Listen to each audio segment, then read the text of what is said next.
بسم اللہ الرحمن الرحیم۔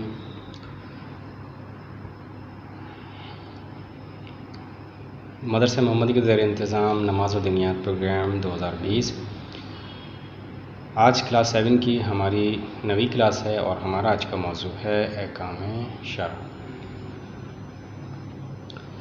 اس سے پہلے کہ ہم اپنے آج کے موضوع پہ گفتگو کریں، ہم اپنی پچھلی کلاس کے موضوع یعنی کہ تقلید پر ایک سرسری سا جائزہ لیتے ہیں۔ ہم نے آپ کو اپنی پچھلی کلاس میں بتایا تھا کہ تقلید جو ہے وہ اسلام کا ایک اہم رکن ہے اور یہ جو ہے وہ ضروری نہیں ہے۔ کس صورت کے ساتھ؟ دو صورتوں کے ساتھ، یا تو انسان جو ہے وہ کسی خود مجتہد بن جائے، انسان یا تو خود مجتہد بن جائے اور اپنے فتاویٰ کے مطابق جو ہے وہ عمل انجام دے، اس میں اپنی اتنی صلاحیت پیدا کر لے، یا یہ کہ انسان جو ہے وہ مجتہد نہیں ہے تو دوسرا کیا ہے جو کہ لیکن بہت مشکل ترین عمل ہے، وہ ہے کہ انسان احتیاط پہ عمل کرے۔ احتیاط ہم نے بتایا تھا کہ ایسے عمل کو کہتے ہیں کہ انسان تمام مجتہدین کے فتاویٰ کو جانتا ہو اور اس طریقے سے عمل کرے کہ اپنی شرعی ذمہ داری کو وہ ادا کرتے ہیں۔ مثلا اس کی چھوٹی سی ایک مثال دیتا ہوں آپ کے سامنے۔ فرض کیجئے کہ کسی ایک مجتہد نے کسی ایک مسئلے میں، نماز کے ایک مسئلے کے اندر ایک مسئلہ بیان کیا ہے کہ فلاں چیز جو ہے وہ مستحب ہے، اور دوسرا مجتہد بیان کرتا ہے کہ نہیں فلاں چیز جو ہے واجب ہے۔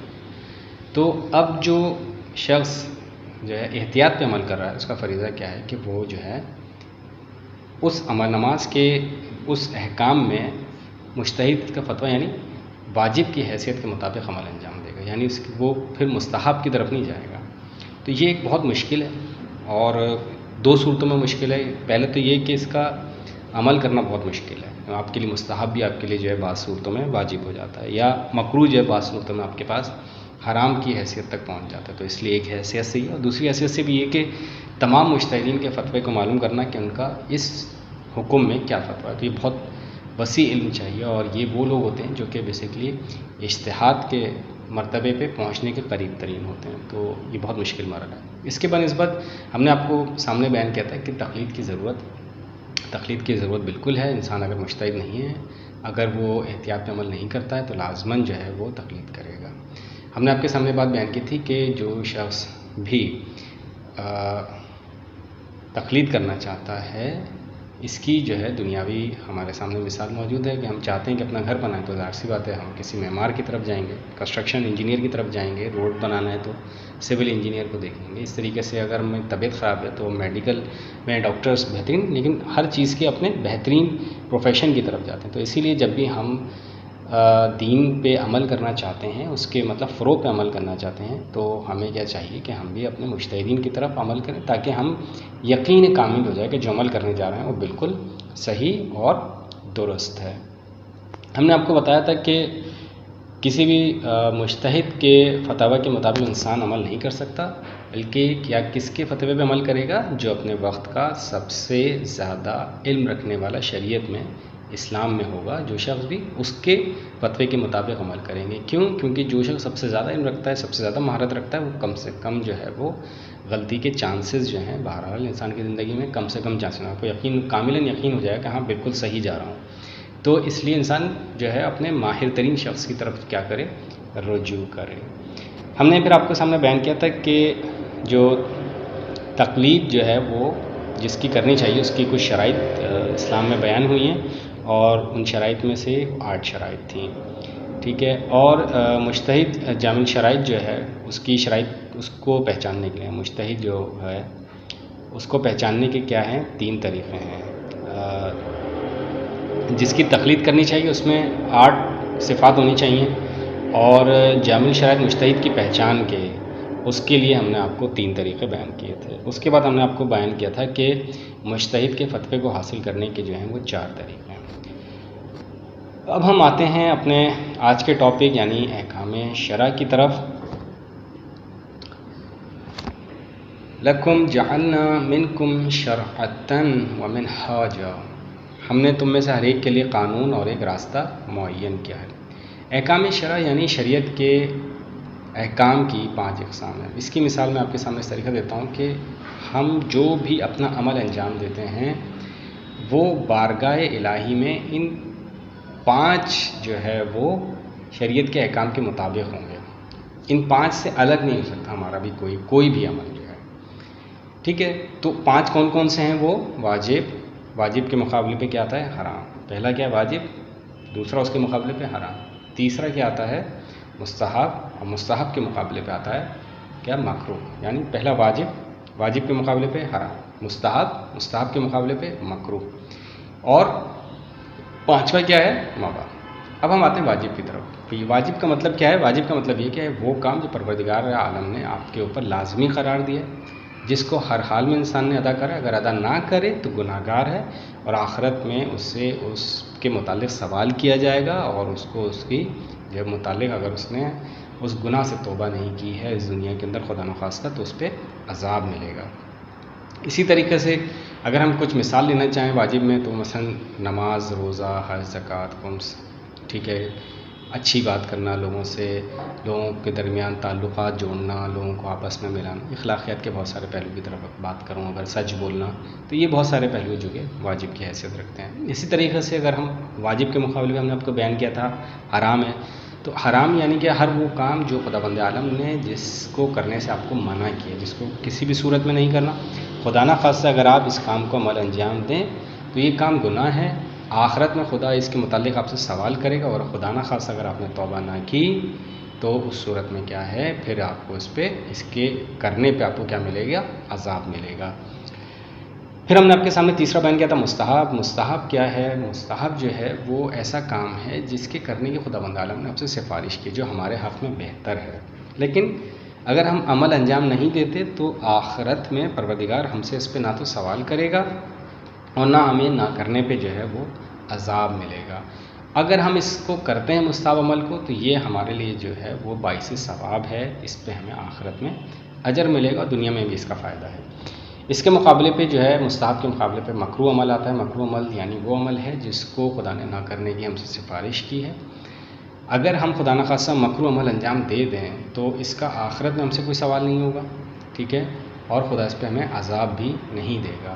لیکن اگر ہم اس کو ترک کر دیں دنیا کے اندر، تو ترک کرنے پہ ہمارے لیے دنیا میں فائدے ہیں، اور آخرت میں بھی ہمیں جو ہے اس کا اجر ملے گا، ثواب ملے گا۔ 5واں چیز جو ہے وہ کیا ہے؟ مباح، یعنی ایسے کام جس کو کرنا اور نہ کرنا جو ہے وہ برابر ہے۔ مثلا میں سو جاؤں، میں اٹھ جاتا ہوں، میں بیٹھتا ہوں، میں کھڑا ہوتا ہوں، میں مطلب تھوڑی دیر کے لیے جو ہے وہ صرف آنکھیں بند کر کے جو جسے کہتے ہیں اونگنا، اس حالت میں ہوں، یہ تمام حالتیں جس طریقے کی ہیں یہ مباح کام ہیں۔ اس پہ کرنے اور نہ کرنے پہ جو ہے خداوند عالم نے آپ کو اختیار دیا، جیسے پانی پینا وغیرہ، تو اس پہ اختیار دیا ہے انسان نے، اس میں نہ آپ کے لیے اجر ہے، نہ آپ کے لیے جو ہے وہ عذاب ہے، نہ ثواب ہے اور نہ گناہ ہے کسی بھی قسم کا۔ اچھا، اس کے مقابلے پہ 2 اصطلاحات جو ہیں وہ بہت اہم ہیں اور بہت زیادہ جو ہے توضیح المسائل میں استعمال ہوتی ہیں، وہ ہے احتیاط واجب کی اور احتیاط مستحب کی۔ احتیاط واجب کسے کہتے ہیں؟ ہم مجتہدین کے جب آپ توضیح المسائل کو کھولیں تو اس میں بعض وقت ہم لوگ دیکھتے ہیں کہ لکھا ہوتا ہے کہ احتیاط واجب، احتیاط مستحب یہ ہے، احتیاط واجب یہ ہے، تو ان کا مطلب کیا ہے؟ اس کو سمجھنا بہت ضروری ہے تاکہ انسان جو ہے کسی بھی مجتہد کے فتویٰ کو صحیح مطابق عمل انجام دے۔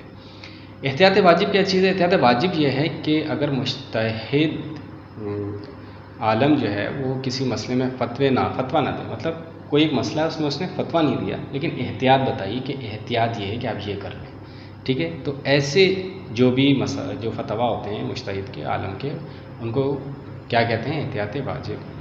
ایسے مسئلے میں مقلد کو اختیار ہے، چاہے تو اپنے مجتہد کے بتائے ہوئے احتیاط پہ عمل کرے، یا یہ کہ اس مسئلے میں کسی مجتہد کی طرف رجوع کر لے۔ کیسے مجتہد کی طرف رجوع کر لے؟ مطلب آپ نے دیکھا کہ آپ کا مجتہد عالم ہے اور آپ کے بعد دوسرے نمبر پہ یہ شخص آتا ہے آپ کی نگاہ میں، یا کسی سے معلوم کر لیں، تو اس شخص کی کیا ہے؟ فتوے کی طرف دیکھیں کہ اس نے اس معاملے کے اندر کیا فتویٰ دیا ہے، تو اس کے فتوے کی طرف رجوع بھی کر سکتے ہیں آپ، احتیاط پہ بھی عمل کر سکتے ہیں، دونوں آپ کے لیے کیا ہیں؟ ٹھیک ہیں۔ اسی طریقے سے اور بھی احتیاط واجب کے اندر اور بھی بہت سارے الفاظ استعمال کیے جائیں جو احتیاط واجب کے اندر ہی آتے ہیں، جس طریقے سے محل ہے، یا تعامل ہے یا اشکال وغیرہ کے الفاظ استعمال کیے جاتے ہیں، تو وہ بھی جو اصطلاحات ہیں یہ بھی احتیاط واجب میں آتی ہیں۔ پھر احتیاط واجب کے مقابلے پہ احتیاط مستحب ہے۔ ہم نے آپ کو بیان کیا تھا احتیاط واجب میں جو ہے وہ فتویٰ نہیں ہوتا، بلکہ کیا ہوتا ہے کہ فتوے کے مقابلے پہ احتیاط ہوتی ہے۔ لیکن احتیاط مستحب کیا ہے کہ احتیاط مستحب میں مجتہد جو فتویٰ دیتا ہے اور اس میں آگے پیچھے بیان کرتا ہے کہ احتیاط بھی ہے، مطلب احتیاط یہ ہے کہ آپ یہ کر لیں اور فتویٰ بھی یہ ہے۔ تو ایسی صورت میں کیا ہے کہ جو مقلد ہے یا جو ہم لوگ ہیں جس طریقے سے ہمیں چاہیے کہ فتوے پہ عمل کریں مجتہد کے، اور اس کے بتائے ہوئے احتیاط پہ عمل کرنا بھی چاہیے۔ اور اس میں مقلد کو جو ہے وہ مقلد جو ہے کسی دوسرے مجتہد کی طرف رجوع نہیں کر سکتا۔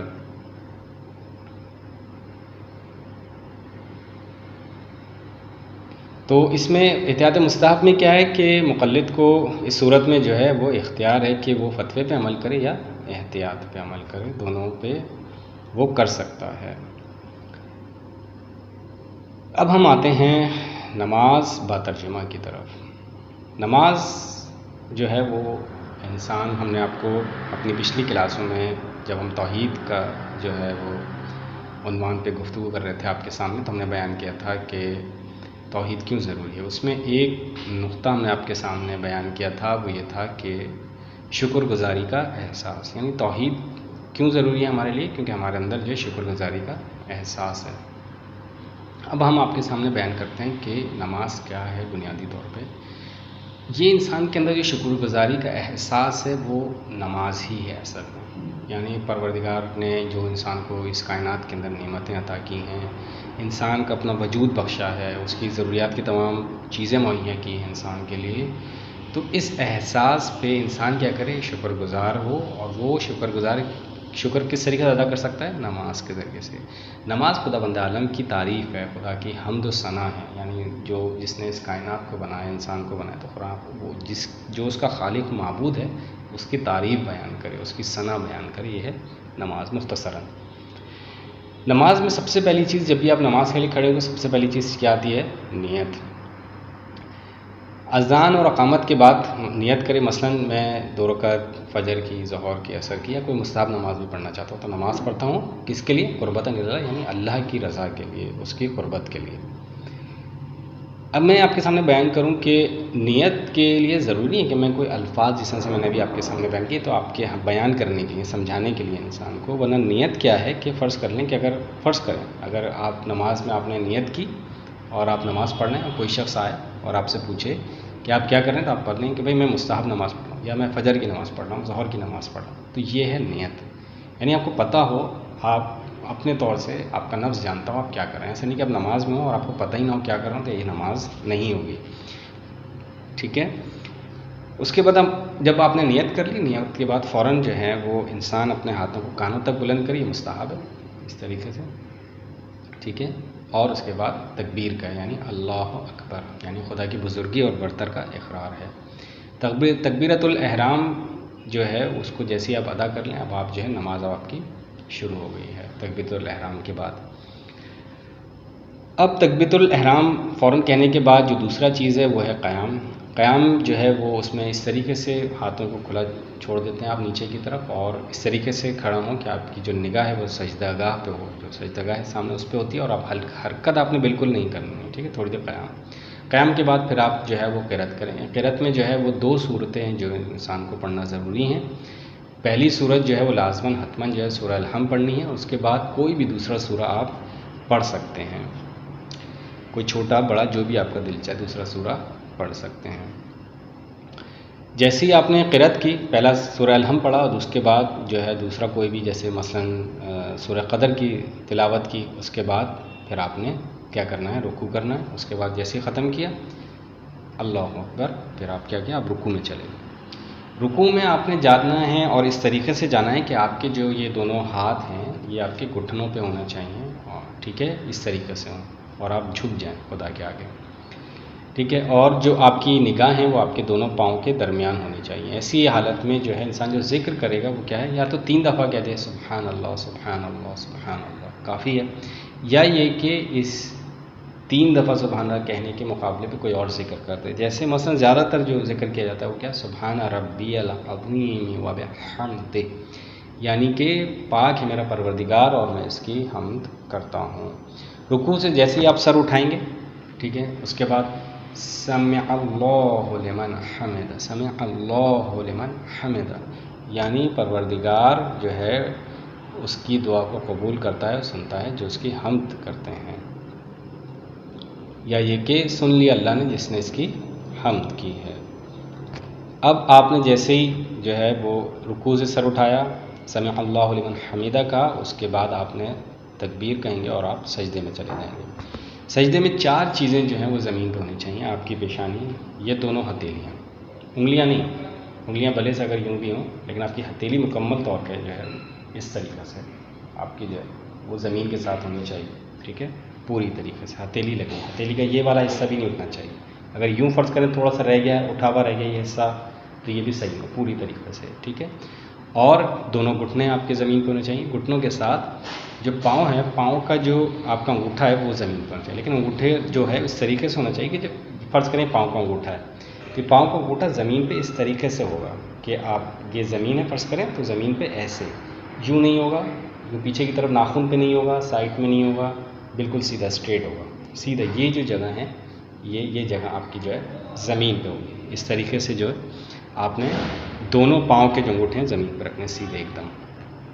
اس کے بعد جو آپ ذکر پڑھیں گے وہ کیا ہے، یا تو وہی آپ کو میں نے بیان کیا تھا رکوع والا ذکر، سبحان اللہ سبحان اللہ سبحان اللہ 3 دفعہ بیان کریں، یا اس ذکر کے مقابلے پہ کوئی بھی ذکر پڑھ سکتے ہیں جس کا جو مقدار ہے وہ اتنی ہونی چاہیے. یا پھر جو مشہور ہے وہ کیا ہے کہ سبحان ربی الاعلی وبحمدہ جو ہے آپ کہیں گے، جس کا مطلب کیا ہے کہ پاک ہے میرا پروردگار اور میں اس کی حمد اور حمد کرتا ہوں یا اس کی ثنا کرتا ہوں. اچھا، سر جیسے ہی آپ نے سجدے میں ذکر کیا، اس کے بعد سر اٹھایا. سر اٹھانے کے بعد آپ کے پاؤں جو ہیں وہ آپ نے بیٹھے ہوئے ہیں. اب آپ پاؤں آپ کے پیچھے کی طرف ہیں، اب اور آپ بیٹھ گئے. بیٹھنے کے بعد آپ نے جو ذکر کرنا ہے وہ کیا ہے، استغفر اللہ ربی واتوب الیہ. اس کے بعد پھر آپ نے تکبیر کہی اور پھر دوبارہ سجدے میں پھر وہی ذکر آپ نے کیا اور پھر دوبارہ سجدے سے سر اٹھا لیا. اچھا جیسے ہی آپ پہلا سجدہ کریں گے، پہلا سجدے سے جیسے ہی اٹھیں گے تکبیر کہیں گے. تکبیر کے بعد جو ذکر ہے وہ ہے استغفر اللہ ربی واتوب الیہ، یعنی میں اپنے رب سے استغفار کرتا ہوں اور اس کی طرف توبہ کرتا ہوں. اور اس کے بعد پھر دوبارہ تکبیر کہیں گے اللہ اکبر. اس کے بعد دوبارہ جو ہے وہ آپ کیا کریں گے، سجدے میں چلے آئیں گے، پھر وہ ذکر پڑھیں گے.